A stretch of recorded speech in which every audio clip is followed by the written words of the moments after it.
Berjumpa dengan channel Klavo Sukacita. Saya akan membagikan kebenaran firman di hari ini. Sebelumnya mari kita berdoa. Dalam persekutuan dengan Tuhan melalui channel Klavo Sukacita, kami akan membaca, mendengar, dan merenungkan firman. Singkapkanlah firman-Mu bagi kami ya Tuhan, agar kami memahami kehendak Tuhan dan hidup di dalamnya. Amin. Pembacaan firman terbaca dari kitab Nabi Yunus, Yunus pasal 4 ayat 5 dan ayatnya yang ke-6. Perikop pembacaan kita adalah Yunus belajar menginsyafi bahwa Allah mengasihi bangsa-bangsa lain. Ayatnya yang kelima, Yunus telah keluar meninggalkan kota itu dan tinggal di sebelah timurnya. Ia mendirikan di situ sebuah pondok dan ia duduk di bawah naungannya menantikan apa yang akan terjadi atas kota itu. Lalu atas penentuan Tuhan Allah, tumbuhlah sebatang pohon jarak melampaui kepala Yunus untuk menaunginya, agar ia terhibur daripada kekesalan hatinya. Yunus sangat bersuka cita karena pohon jarak itu. Demikian firman Tuhan. Dikatakan berbahagia adalah setiap kita yang sudah membaca, mendengar, dan melakukan firman di dalam kehidupan setiap hari. Pemirsa channel Klavo Sukacita yang diberkati Tuhan, dari pembacaan firman Yunus pasal 4 ayat 5 dan ayatnya yang ke-6, saya memberikan tema bagi kita melalui pembacaan ini adalah kehendak Allah atas hidup manusia. Kehendak Allah atas hidup manusia. Pembacaan kita hari ini merupakan satu bagian dari Yunus pasal 4 ayat 1 dan berakhir pada ayatnya yang ke-11, yang di dalamnya mengkisahkan tentang Yunus menyampaikan kabar kepada bangsa Niniwe agar mereka bertobat, tapi juga menyampaikan bahwa hukuman akan datang kepada mereka 40 hari setelah apa yang disampaikan oleh Yunus.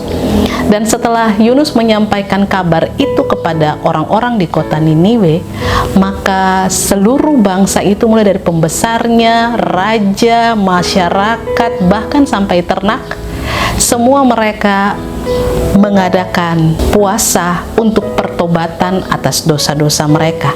Mereka mohon ampun kepada Tuhan dan kemudian Tuhan mendengar apa yang dilakukan oleh bangsa ini, doa mereka dan apa yang dilakukan oleh bangsa Niniwe ini.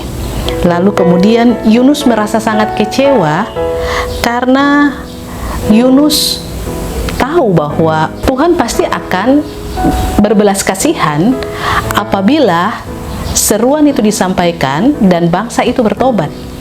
Oleh sebab itu Yunus bilang kepada Tuhan, kalau kita baca pada ayat sebelumnya, di ayat yang kedua dikatakan, sebab aku tahu bahwa Engkaulah Allah yang pengasih dan penyayang, yang panjang sabar dan berlimpah kasih setia, serta yang menyesal karena malapetaka yang hendak didatangkannya. Itu adalah kekesalan hati Yunus, sekalipun pengakuan Yunus bahwa dia tahu bahwa Tuhan itu adalah Tuhan yang pengasih dan penyayang, yang panjang sabar dan yang berlimpah kasih setia. Dia tahu, tapi dia tidak bisa menerima bahwa Allah mengampuni bangsa ini, orang-orang di kota Niniwe.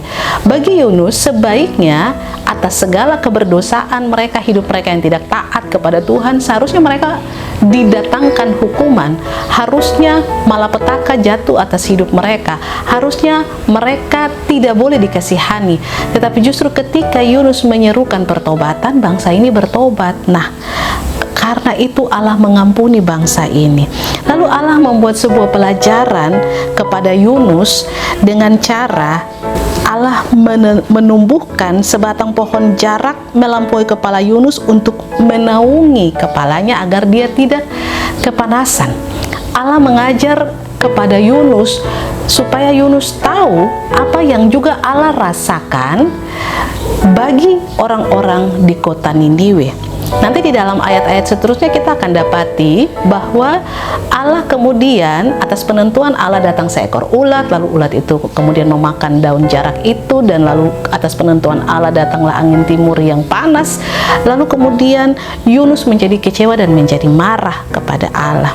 Terus kemudian ada sebuah pertanyaan yang Allah tanyakan kepada Yunus, layakkah engkau marah untuk sesuatu yang tidak engkau jeripaya untuk menumbuhkannya, lalu kemudian dia mati, engkau marah? Seperti itu juga kasih Allah kepada orang-orang di Niniwe, bahwa Allah mengasihi bangsa ini karena bangsa ini juga tidak tahu membedakan mana tangan kanan dari tangan kirinya.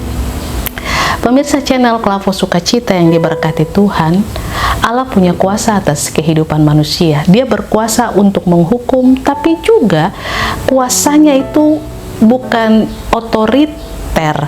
Dia adalah Allah yang pengasih dan penyayang. Jadi ketika manusia itu menyesal dan bertobat, maka Allah yang pengasih penyayang itu mengampuni manusia. Itu yang terjadi oleh orang-orang di kota Niniwe. Mereka mengalami pengampunan. Allah kerjakan dengan membatalkan hukumannya atas seluruh bangsa ini, sehingga bangsa ini diselamatkan. Kita belajar bahwa kasih Allah begitu besar, luas, tidak terbatas hanya untuk orang-orang tertentu, suku tertentu, manusia tertentu saja, tetapi untuk semua orang. Sebab seperti yang dikatakan Yesus di dalam Perjanjian Baru, bahwa bukan orang sehat yang membutuhkan tabib atau dokter, tetapi orang sakit. Artinya bahwa mau mengajarkan kepada kita bahwa ketika orang-orang yang berdosa itu mereka masuk dalam gambaran orang sakit. Nah, mereka ini yang membutuhkan tabib, membutuhkan pertolongan. Setelah mereka menyadari, mereka ditolong untuk ada pengobatan. Mereka harus pulih, mereka harus sehat, mereka harus kuat supaya dapat menjalani seluruh aktivitas ataupun tanggung jawab mereka. Seterusnya, pengampunan itu pun juga diberikan supaya manusia yang tadinya hidup di dalam kesia-siaan, hidup menurut keinginan diri sendiri, hawa nafsu, percabulan, dan segala macam dosa yang ada itu, ketika mereka menyadari, diberitahukan atas dosa mereka, mereka menyadari dan lalu kemudian mohon ampun, Allah mengampuni. Itu berarti bahwa Allah tidak hanya mendengar apa yang mereka sampaikan, Tuhan saya minta ampun, tapi Allah melihat hati, bahwa mereka sungguh-sungguh mohon ampun kepada Tuhan supaya mereka mengalami pemulihan. Nah, itu kemudian Allah menyatakan pemulihan, membatalkan segala sesuatu atas orang-orang di kota Niniwe ini. Pemirsa channel Klavo Sukacita yang diberkati Tuhan, hidup kita hari ini adalah anugerah Tuhan. Kesempatan selalu Tuhan berikan, dan apa yang harus kita jalani adalah hari ini.